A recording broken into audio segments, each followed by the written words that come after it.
Hi friends, मेरा नाम विवेक श्रीवास्तव है। मैं एक आईटी इंजीनियर हूँ। मैं red hat certified and AWS certified engineer हूँ।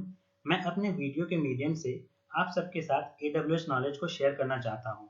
मैं अपनी वीडियो में बहुत ही सिंपल तरीके से एडब्ल्यूएस के बारे में बताऊंगा, इसलिए मेरी वीडियो को लास्ट तक जरूर देखें। अगर वीडियो पसंद आए तो लाइक शेयर कमेंट करें, साथ ही में सब्सक्राइब भी करें ताकि आपको मेरी फ्यूचर में बनाई वीडियो का नोटिफिकेशन भी पहुंच जाए। तो बिना किसी देरी के हम शुरू करते हैं आज का टॉपिक। हाय फ्रेंड्स, आज हम देखने जा रहे हैं कि हम S3 में कैसे बकेट को क्रिएट करते हैं। जैसे कि हमने अपने प्रीवियस लेक्चर्स में देखा कि S3 बकेट क्या होता है, उसमें कौन कौन से स्टोरेज क्लासेस होती हैं, ऑब्जेक्ट्स क्या होते हैं और वर्जनिंग क्या होती है, स्टैटिक होस्टिंग वेबसाइट क्या होती है। ये सब हमने अपने प्रीवियस वीडियो में डिस्कस किया है। अगर आपको देखना है, अगर जानना है कि वो क्या है, तो आप मेरे प्रीवियस वीडियो को फॉलो कर सकते हैं। आज का मेरा एजेंडा क्या है कि आज हम देखेंगे कि S3 में हम बकेट को कैसे क्रिएट करते हैं। तो लैब में जाने से पहले हम छोटी कुछ चीज़ें देख लेते हैं, जो मैं आपको बता देता हूँ यहाँ पे कि हम लैब में क्या क्या चीज़ें परफॉर्म करने वाले हैं। तो अगर आप मेरी स्क्रीन पे देख पा रहे होंगे तो यहाँ पे मैंने कुछ स्टेप्स लिखे हुए हैं। तो उन स्टेप्स में हम सबसे पहले क्या करेंगे, एक बकेट को क्रिएट करेंगे S3 के अंदर। S3 जो कि एक स्टोरेज सर्विस है, उसमें हम जाएंगे और बकेट को क्रिएट करेंगे। जैसे मैंने अपने लेक्चर्स में बताया था कि S3 एक ग्लोबल सर्विस है, यानी कि जैसे ही आप अपने अकाउंट में लॉगिन करेंगे और S3 की सर्विस में जाएंगे तो वहाँ पे आपको कोई रीज़न नहीं दिखेगा। जैसे कि अकाउंट्स में आपको रीज़न दिखते हैं, सिंगापुर हो गया, आयरलैंड हो गया, जो भी रीजन सेलेक्ट कर सकते हैं। बट यहाँ पे आपको जब भी आप S3 कंसोल खोलेंगे तो वहाँ पे आपको ग्लोबल लिखा हुआ दिखेगा और जो भी रीजन होंगे वो डिसेबल दिखेंगे आपको। इसका मतलब ये नहीं है कि आप रीजन को सेलेक्ट नहीं कर सकते, रीजन आप सेलेक्ट कर सकते हैं, लेकिन जब आप बकेट क्रिएट करेंगे तो उस टाइम पे आपको पूछेगा कि आपको कौन से रीजन में अपनी बकेट को प्लेस करना है। तो जैसा मैंने अपने लेक्चर्स में आपको बताया था कि जैसे ही आप कोई बकेट को क्रिएट करते हैं तो वो बाय डिफ़ॉल्ट प्राइवेट होती है। वो ऐसा नहीं होता है कि बाय डिफ़ॉल्ट वो पब्लिक होती है, कोई भी उसे इंटरनेट पे एक्सेस कर सके, ऐसा नहीं। आपको उसके लिए परमिशन देनी पड़ती है अपने बकेट को, ताकि कोई दूसरा बंदा उसको देख सके इंटरनेट पे। तो आपको एक पब्लिक एक्सेस प्रोवाइड करना पड़ता है। तो बकेट हम क्रिएट करेंगे और मैंने आपको बताया था कि कोई भी ऑब्जेक्ट आप डायरेक्ट प्लेस नहीं कर सकते, उसके लिए आपको एक बकेट बनानी पड़ेगी और उस बकेट के अंदर आपको अपने ऑब्जेक्ट को स्टोर करना पड़ेगा। ऑब्जेक्ट कुछ भी हो सकता है आपका, कोई वो आपकी पीडीएफ फाइल भी हो सकती है, वो आपका जार फाइल भी हो सकती है, या आपकी कोई भी वर्ड की फाइल हो सकती है, या फिर आपका कोई भी इमेज हो सकता है। तो आप किसी भी तरह का ऑब्जेक्ट उसमें स्टोर कर सकते हैं। इसमें कोई बाउंडेशन नहीं है कि आपको इसी फॉर्मेट में स्टोर करना है। ठीक है। उसके बाद क्या है कि जैसे ही आपने अपना कोई ऑब्जेक्ट स्टोर किया, यानी आपको कोई भी आपका स्टोर किसी क्लास के अंदर स्टोर होगा, मतलब कोई भी आप यूज करेंगे तो उसमें आपका जो भी आपको स्टोरेज क्लास मिलेगी तो वो बाय डिफॉल्ट स्टैंडर्ड होता है। तो ये हमने लेक्चर्स में पढ़ा भी है कि बाय डिफॉल्ट स्टैंडर्ड होता है। आप चाहें तो अपने ऑब्जेक्ट के हिसाब से, अपने रिक्वायरमेंट के हिसाब से क्लास चेंज कर सकते हैं। तो बिना किसी देरी के हम स्टार्ट करते हैं लैब। तो फ्रेंड्स, आप देख पा रहे हैं कि मैं अपने AWS कंसोल के अंदर आ गया हूँ। यहाँ पे मैंने आपको बताया था कि S3 एक ग्लोबल सर्विस है। तो अभी आप जैसे देख रहे हैं इस कंसोल में, यहाँ पे सिंगापुर लिखा हुआ आ रहा है जहाँ पे मैं हाईलाइट कर रहा हूँ। ठीक है। तो ये रीजन यहाँ पे आप सेलेक्ट करके चूज कर सकते हैं कोई से भी, ये डिसेबल नहीं है। बट जैसे ही मैं S3 की सर्विस में जाता हूँ, यहाँ सर्विस पे क्लिक करता हूँ, अब मैं यहाँ पे S3 सेलेक्ट करता हूँ। ठीक है। तो आप देखेंगे कि वहाँ पे सिंगापुर हट जाएगा और ग्लोबल लिखा हुआ आएगा, और मैं ग्लोबल पे क्लिक करके अगर कोई रीजन सेलेक्ट करना चाहता हूँ तो वो नहीं सेलेक्ट कर सकता। देखिए ये सारी चीज़ें डिसेबल आ रही हुई हैं। लेकिन आप जब बकेट क्रिएट करेंगे तो उस टाइम पे आप ये बता सकते हैं कि मेरे को अपनी बकेट कौन से वाले रीजन में रखनी है। ठीक है। तो अब आप देखिए कि मैं अपने S3 के कंसोल में आ गया हूँ। यहाँ पे क्रिएट बकेट का ऑप्शन आ रहा है। एक बकेट मेरे पास ऑलरेडी पहले से पड़ी हुई है, तो उसको हम अभी नहीं देखेंगे, ये उसको पब्लिक एक्सेस दे रखा है मैंने। तो हम एक नई बकेट क्रिएट कर लेते हैं। उसके पहले मैं आप दिखाना चाहता हूँ, यहाँ पे आपको ये कंसोल ये भी बताएगा कि मेरी बकेट कितनी है और उसमें कौन सा रीजन है। ठीक है। अब मैं क्रिएट बकेट पे क्लिक करूंगा अपनी नई बकेट को क्रिएट करने के लिए। मैंने क्रिएट पे क्लिक किया, तो आप यहाँ पे देख पा रहे हैं बकेट का नाम लिखना है यहाँ पे। तो बकेट का नाम मैंने आपको बताया था लेक्चर्स में अपने कि बकेट का नाम यूनिक होना चाहिए, क्योंकि ये ग्लोबल सर्विस है। अगर एक नाम की दो बकेट नहीं हो सकती हैं, इसलिए आपको जो भी नाम रखना है वो यूनिक रखना है। जैसे ही नॉर्मल आप कोई भी अपना ईमेल आईडी क्रिएट करते हैं तो वो यूनिक होता है यूनिवर्सली। तो वैसे बकेट के साथ भी वही चीज़ है, आपका नाम यूनिक होना चाहिए। अगर आपने नाम यूनिक नहीं रखा तो वो आपको बकेट क्रिएट नहीं करने देगा। अगर आपने इसमें एक कैच ये भी है कि अगर आपने कोई बकेट रखी XYZ के नाम से और आपने कल को वो बकेट डिलीट कर दी, तो फिर वो बकेट दोबारा से कोई दूसरा बंदा यूज कर सकता है, मतलब उसी नाम को यूज कर सकता है, बट सेम नाम की दो बकेट नहीं हो सकती। तो यहाँ पे मैं एक नाम देता हूँ, यहाँ पे कोई भी नाम आप दे दीजिए जो कि यूनिक हो। अगर यूनिक नहीं होगा तो ये अपने आप आपको एरर शो करेगा। तो हम एक बकेट क्रिएट करते हैं यहाँ पे।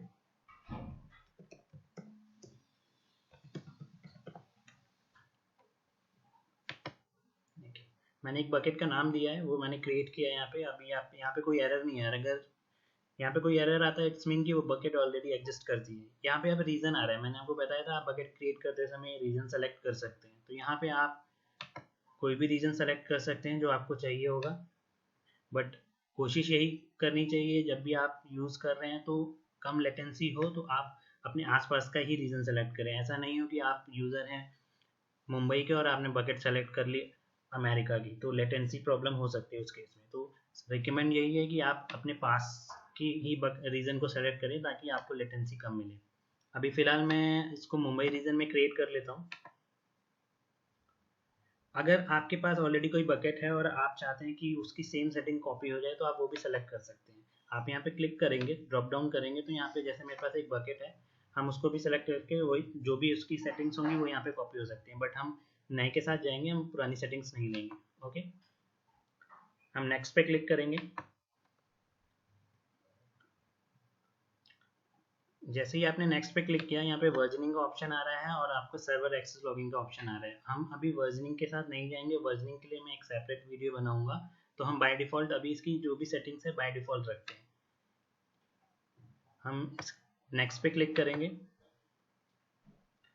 अभी आपको एक चीज़ दिखाना चाहता हूँ, यहाँ पे देखिए मैंने आपको बोला था जो भी आप बकेट क्रिएट करेंगे वो प्राइवेट क्रिएट होगी। ऐसा नहीं होगा कि वो डायरेक्ट पब्लिक एक्सेस हो जाए। ऐसा अगर डायरेक्ट पब्लिक हो गई तो कोई भी उसे एक्सेस कर सकता है। तो अमेजोन ने ये सिक्योरिटी लगाई है कि हम उसे पब्लिक नहीं रखेंगे। अगर यूज़र चाहता है तो उसे पब्लिक कर सकता है, अदरवाइज वो प्राइवेट ही रहेगी, उसे कोई यूज़ नहीं कर सकता।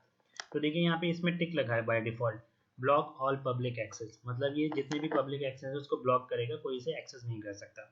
अभी हम इसे बाय डिफ़ॉल्ट टिक रखेंगे ताकि मैं आपको ये दिखाऊंगा कि अगर मैंने बकेट क्रिएट की तो मैं क्या उसे एक्सेस कर पा रहा हूँ, और वो प्राइवेट है तो मैं उसे एक्सेस नहीं कर पाऊंगा। जब मैं इसको अनटिक कर दूंगा तो मैं उसे एक्सेस कर पाऊंगा। तो पहले मैं ऐसे ब्लॉक करके ही चलता हूँ। अभी मैं ब्लॉक पे टिक रहने देता हूँ, उसके बाद हम नीचे जाते हैं, नेक्स्ट पे क्लिक करेंगे हम यहाँ पे। ओके, ये आपको दिखा रहा है कि आपने क्या क्या ऑप्शंस को सेलेक्ट किया है। जैसे अभी हमने वर्जनिंग भी डिसेबल रखी है, एक्सेस लॉगिंग भी डिसेबल रखी है, कोई टैग नहीं दिया है इसमें, ऑब्जेक्ट लेवल के भी कोई भी वो नहीं है, कोई भी इंक्रिप्शन इसमें हमने नहीं किया, क्लाउड वॉच मैट्रिक्स भी नहीं लगाई, और हमने अपने ऑब्जेक्ट को लॉक भी नहीं कर रखा। तो ये आप दिखा रहा है कि आपने क्या सेटिंग की हुई है रिव्यू करने के लिए। उसके बाद हमारा पब्लिक एक्सेस ब्लॉक हो रखा है जो कि ऑन दिख रहा है, ऑन मतलब कि ब्लॉक है अभी वो। अब मैं क्रिएट बकेट पे क्लिक करता हूँ। जैसे ही मैंने क्रिएट बकेट पे क्लिक किया, आप यहाँ पे देखेंगे कि एक बकेट मेरी क्रिएट हो गई है अथर 1 2 3 4 5 के नाम से। अब आप यहाँ पे देखिए एक्सेस के नीचे bucket and object not public लिख के आ रहा है। इसका मतलब ये है कि मेरी जो बकेट है वो पब्लिकली नहीं है, वो एक प्राइवेट है। और एशिया पैसिफिक में मुंबई रीजन में मैंने जो सेलेक्ट किया था वो आ रहा है, ये बकेट का टाइम क्रिएशन आ रहा है। ठीक है, अब हम देखते हैं कि हम अपने बकेट के अंदर कोई भी ऑब्जेक्ट को अपलोड करके देखते हैं। यहाँ पे मैंने अपने बकेट पे क्लिक किया, यहाँ पे आपको ऑप्शन मिलेगा अपलोड करने का। अभी आप देख रहे हैं कि the bucket is empty, upload new object to get it started. Okay, तो ये बोल रहा है कि मेरी बकेट में अभी कोई ऑब्जेक्ट नहीं है, आप इसमें अपने ऑब्जेक्ट को अपलोड कर सकते हैं। अपलोड करने के लिए मुझे कुछ नहीं करना है, यहाँ पे बहुत ही सिंपल है। यहाँ पे अपलोड के आइकन पे आपको क्लिक करना है। मैं अपलोड के आइकन पे क्लिक करता हूँ, मेरे पास एक इमेज है उसको मैं ऐड करूँगा। यहाँ पे ऐड फाइल पे जाऊँगा, फिर मैंने क्लिक किया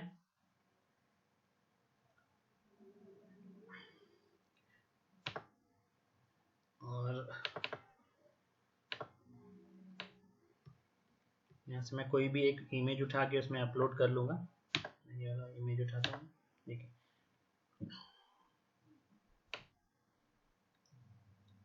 ओके, देखिए जैसे ही मैंने अपने ऑब्जेक्ट को यहाँ पे अपलोड किया तो उसका साइज भी दिखा दिया इसने कि 31.5 KB का ये है, और ये उसका नाम भी दिखा रहा है कि लर्निंग हब लोगो डॉट PNG करके है। मैं चाहूँ तो इसे डायरेक्ट यहाँ से अपलोड कर दूँगा, तो ये अपलोड हो जाएगी। बट अगर कुछ सेटिंग्स को मैंने चेंज करना है तो मैं डायरेक्ट अपलोड नहीं करूँगा यहाँ पे, मैं उसके लिए क्या करूँगा, नेक्स्ट पे क्लिक करूँगा ताकि मेरे को बाकी की भी सेटिंग्स दिखें। तो मैं क्या करूँगा, आपको नेक्स्ट पे क्लिक करता हूँ। जैसे ही मैंने नेक्स्ट पे क्लिक किया तो ये मेरे को यूज़र आईडी बता रहा है, उसको क्या परमिशन मिली है, ऑब्जेक्ट को रीड राइट की परमिशन दे रखी है कि कोई मतलब इसे रीड भी कर सकता हूँ, राइट भी कर सकता है, ये वाला ऑनर, ठीक है। अब पब्लिक एक्सेस ब्लॉक हो रखा है यहाँ पे, तो वही चीज़ यहाँ पे दिखा रहा है कि टर्न ऑफ है, ये टर्न ऑन है, पब्लिक एक्सेस इसका टर्न ऑफ है। Means the block public access setting is turn on, means कि इसका जो पब्लिक एक्सेस है वो टर्न ऑन है, यानी कि कोई से पब्लिकली एक्सेस नहीं कर सकता है अभी, ठीक है। फिर मैं नेक्स्ट पे क्लिक करूँगा। इसमें मोस्ट इंपॉर्टेंट चीज़ जो मेरे को आपको दिखानी थी वो यही है कि जो भी मेरा ऑब्जेक्ट है जो मैंने इसमें अपलोड किया है, मैंने आपको बताया था कि बाय डिफ़ॉल्ट वो स्टैंडर्ड क्लास में जाता है। तो आप देख रहे होंगे मैंने किसी को इसमें सेलेक्ट नहीं किया है, बट बाय डिफ़ॉल्ट वो स्टैंडर्ड क्लास में है। और भी क्लासेस हैं जो मैंने अपने लेक्चर्स में बताई थी कि स्टैंडर्ड है, इंटेलिजेंट टीयरिंग है, स्टैंडर्ड इनफ्रीक्वेंट एक्सेस है, वन जोन है, ग्लेशियर डीप आर्काइव है, और रिडंडेंसी रिड्यूस करके भी है। तो आप अपने ऑब्जेक्ट के हिसाब से आप उसको किस तरीके से एक्सेस कर रहे हैं, उसकी क्या फ्रीक्वेंसी है, उस बेसिस पे आप इस क्लास में से कोई भी क्लास को सेलेक्ट कर सकते हैं एज पर योर रिक्वायरमेंट। अब क्लास कैसे आपको सेलेक्ट करनी है, इसके लिए आपको मेरा प्रीवियस वीडियो देखना पड़ेगा, जिसमें मैंने बहुत ही डीपली बताया है कि हर क्लास के बारे में डिफ्रेंशिएट किया है कि उसके क्या फ़ायदे हैं, क्या नुकसान हैं, उसमें किस तरीके से चार्जिंग होती है। तो आप उसको देख सकते हैं ताकि आपको क्लियरिटी मिल जाए कि मेरे को कौन सा क्लास सेलेक्ट करना है। अभी जैसे मैंने एक नॉर्मल बकेट क्रिएट कर रहा हूँ, तो इसमें मैंने आपको बताया कि बाय डिफ़ॉल्ट वो स्टैंडर्ड क्लास लेता है। तो इसने स्टैंडर्ड क्लास को लिया है जिसमें फ्रीक्वेंटली एक्सेस डेटा है, और उसके मिनिमम कॉपीज 3 जोन में बनेंगी और 3 से ज़्यादा भी हो सकती है। अब मैं इस पर नेक्स्ट पे क्लिक करता हूँ। मैंने नेक्स्ट पे जैसे ही क्लिक किया, फिर थोड़ा सा ये रिव्यू करा रहा है आपको कि आपकी फ़ाइल का साइज़ क्या है, परमिशन उसको क्या मिली हुई है, कौन सा क्लास है, स्टैंडर्ड क्लास है, कोई इंक्रिप्शन नहीं हो रखी है, मेटा डेटा क्या है उसका। अब मैं इस पर अपलोड पे क्लिक करूँगा। जैसे मैंने आपको बताया था, जैसे ही मैंने अपलोड पे क्लिक किया था, जहाँ पे मैंने ऐड किया था अपनी फ़ाइल को, वहाँ पे लेफ्ट हैंड साइड में भी अपलोड का यहाँ पे आइकन आ रहा था। बट अगर मैं वो कर देता तो मेरे को ये वाली सेटिंग्स नहीं दिखती जिसमें स्टैंडर्ड क्लासेज हैं और भी अदर चीज़ें थी जिसको हमें सेलेक्ट करना था, वो नहीं आता। बट इसीलिए मैंने उसे नेक्स्ट पे क्लिक किया था ताकि बाकी की सेटिंग्स आपको दिखें। अब मैं यहाँ पे से अपलोड पे क्लिक करता हूँ।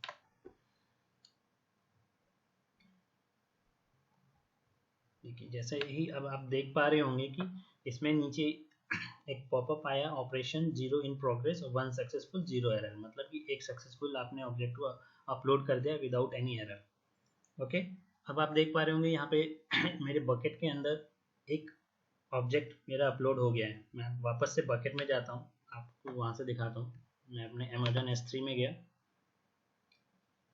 देखिए अथर नाम की जो बकेट है सेकेंड वाली 1 2 3 4 5 वाली, इस पर मैंने क्लिक किया। अब आपको यहाँ पे मेरा ऑब्जेक्ट दिखेगा। यहाँ पे आपको लर्निंग हब का ऑब्जेक्ट दिख रहा है, आप इसे सेलेक्ट कर सकते हैं। इस पर क्लिक करते हैं।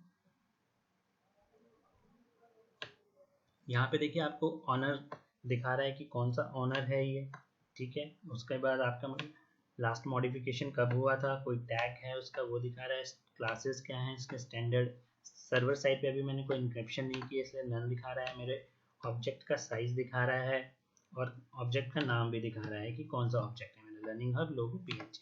ये आपका URL है। इस पर अगर आपने क्लिक किया तो आप देख पाएंगे कि अभी ये प्राइवेट है तो ये एक्सेस नहीं होगा, यहाँ पे एक्सेस डिनाइड का एरर आएगा। मैं इस पर क्लिक करता हूँ। जैसे ही मैंने इस पर क्लिक किया तो आप देखिए ये वाली इमेज मेरी नहीं हो रही है ओपन, क्योंकि वो पब्लिकली एक्सेसिबल नहीं है। अभी जैसे मैंने बताया था बाय डिफ़ॉल्ट आपकी जो बकेट में आप जो ऑब्जेक्ट डाल रहे हैं वो प्राइवेट होती है, तो हमें इसे क्या करना है, इसे पब्लिक करना है ताकि इसे कोई भी एक्सेस कर सके। मतलब कोई भी, मतलब जिसको आप ये URL देंगे, जो जिस पे आपको ट्रस्ट होगा उसको देंगे आप, तब वो इस चीज़ को एक्सेस कर सकता है। ओके, फिर से अब मैं जाता हूँ, उसकी सेटिंग को चेंज करना पड़ेगा मुझे।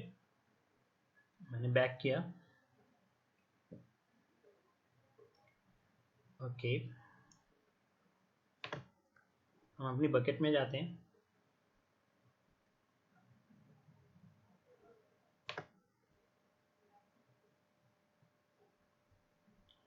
हमें परमिशन पे क्लिक करना है। देखिए यहाँ पे मैंने आपको बताया था ना जब मैंने बकेट क्रिएट की थी कि इस वाले सेक्शन को हमें एडिट करके अनटिक करना था। वहाँ पे मैंने टिक था यानी कि पब्लिक एक्सेस ब्लॉक हो रखा था हमारा। हमें क्या करना है, इसे पब्लिकली एक्सेस करना है ताकि उस यूआरएल को एक्सेस कर सकें। तो हम क्या करेंगे, यहाँ पे एडिट पे क्लिक करेंगे, इसको अनटिक करेंगे। देखिए इसको हमने अनटिक किया और इसे हम सेव करेंगे। सेव करने से पहले ये एक बार दोबारा से कंफर्मेशन पूछता है कि आप वाकई में इसको पब्लिक करना चाहते हैं। तो उसमें क्या करना है, आपको यहाँ पे कंफर्म लिखना है। यहाँ पे जैसे ही मैंने यहाँ पे कंफर्म लिखा, उसके बाद कंफर्म पे क्लिक करना है। ये एक दोबारा से रीचेक कर रहा है कि आपको पब्लिक करना है कि नहीं। कंफर्म पे मैंने क्लिक किया,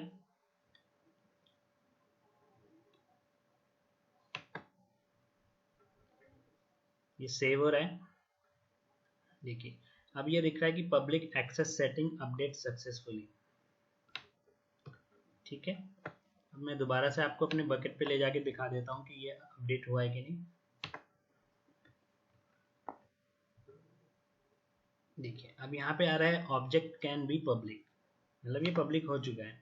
अब हम एक बार दोबारा एक्सेस करके देख लेते हैं।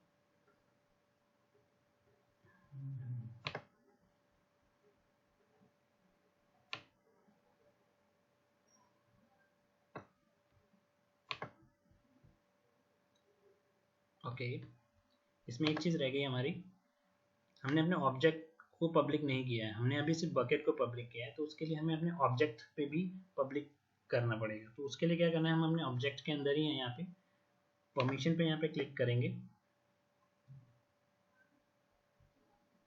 इसमें सबसे नीचे जाएंगे आप, पब्लिक एक्सेस में यहाँ पे एवरीवन पे टिक करना है हमें। इसमें रीड राइट टिक करके सेव करना है हमें।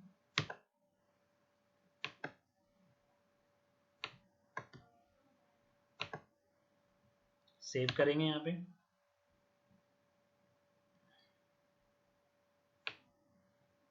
यहाँ पे आप देख पा रहे होंगे कि मेरे ऑब्जेक्ट के लिए पब्लिक एक्सेस एवरीवन में रीड राइट परमिशन मिल चुकी है, जो कि यस यस यस करके लिख रहा है।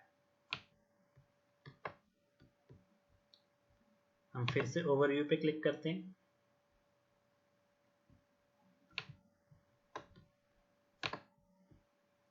देखिए अब आपको ये मेरी लोगो दिख रहा है यहाँ पे, जो कि पब्लिकली एक्सेस हो गया है। पहले हम जब इसको एक्सेस कर रहे थे तो ये एक्सेस नहीं हो रहा था क्योंकि हमने उसे प्राइवेट कर रखा था। जैसे ही मैंने उसको परमिशन दी, मैं अपने ऑब्जेक्ट को व्यू कर पा रहा हूँ यूआरएल पे। आप चाहेंगे तो ये यूआरएल आप कहीं पे भी चेक कर सकते हैं। आप जब इसे आप पब्लिक कर लेंगे तो आप इसके मोबाइल पे भी चेक करके वेरीफाई कर सकते हैं, किसी को दे के भी वेरीफाई कर सकते हैं। तो ये मेरा पब्लिक हो गया, मेरे ये बकेट में जो भी ऑब्जेक्ट है पब्लिकली एक्सेस हो पा रहा है। तो ये हमारी छोटी सी लैब थी जिसमें हमने बकेट को क्रिएट किया। बकेट जब हमने क्रिएट की तो प्राइवेट एक्सेस था उसको। उसके बाद हमने एक ऑब्जेक्ट को उसमें अपलोड किया। जो भी ऑब्जेक्ट हमने अपलोड किया वो बाय डिफ़ॉल्ट स्टैंडर्ड क्लास में गया। आप चाहें तो क्लास को चेंज कर सकते हैं एज पर योर रिक्वायरमेंट। उसके बाद बहुत सारी सेटिंग्स थी जो कि हमने अभी नहीं की थी क्योंकि उसके लिए अलग अलग वीडियो बनानी पड़ेंगी लैब्स, ताकि आपको ईजिली समझ आए। जिसमें एक वर्जनिंग पार्ट था जिसमें हम वर्जनिंग के बारे में देखेंगे। तो नेक्स्ट जो लैब मैं बनाऊंगा उसमें versioning, static website hosting, life cycle management और मैक्सिमम जितनी भी लैब हो सकती हैं, क्रॉस रीजन एप्लीकेशन। तो मैं कोशिश करूंगा अपनी नेक्स्ट आने वाली वीडियोस में S3 में जो भी पॉसिबल लैब्स हैं जो हम कर सकते हैं वो बनाने की कोशिश करूंगा। अभी ये हमने सिंपल सी एक लैब की थी जिसमें हमने बकेट बनाई थी और ऑब्जेक्ट को उसमें प्लेस किया था। और जो भी हमने ऑब्जेक्ट प्लेस किया था वो एक्सेसिबल था कि नहीं, विदाउट हम जब तक हमने उसकी पब्लिक एक्सेस को डिसेबल नहीं किया तब तक। तो ये चीज़ एक छोटी सी लैब थी, ऐसे परफॉर्म कर सकते हैं। एंड मिलते हैं हम अपने नेक्स्ट लैब में। Thanks for watching.